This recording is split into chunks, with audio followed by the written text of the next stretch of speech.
È una prerogativa del segretario scegliersi il vice e mi fermo qui, nel senso che non è che cambio identità in base ai vice segretari, cioè penso che noi abbiamo una missione che è quella di rappresentare le diverse identità di questo Paese. Vannacci o non Vannacci, Luca Zaia dice di rimanere leghista nel DNA e lo fa parlando da Roma tra un appuntamento e l'altro, su tutti quello del Consiglio federale della Lega, e questo nel giorno in cui dalla consulta arrivano le motivazioni della sentenza sullo stop al terzo mandato, divieto che viene ribadito e subito vincolante. Non servono, per intendersi, leggi applicative né nazionali né regionali, in quanto principio fondamentale. Inevitabile quindi per i giornalisti, anche romani, chiedere al diretto interessato cosa c'è nel suo futuro immediato, visto che si voterà in autunno. In Lega c'è un mantra, il militante è sempre pronto dall'alba al tramonto. Le riserve per il governatore uscente saranno sciolte al momento debito, per ora nessun commento, se non laconico, anche alla candidatura di Flavio Tosi come presidente, avanzata da Forza Italia.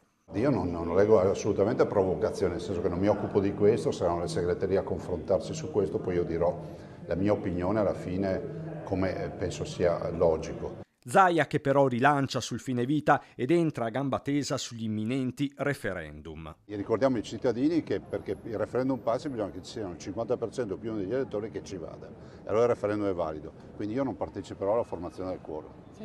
Come hanno fatto loro per altre cose, ad esempio per il mio referendum per l'autonomia. Ma le partite sono molteplici, ancora aperta quella sulla possibilità di terzo mandato per gli assessori regionali, che passa invece per i capoluoghi di regione. Il presidente Zaia e il segretario Stefani hanno detto che si deve togliere il limite dei 2 mandati agli assessori.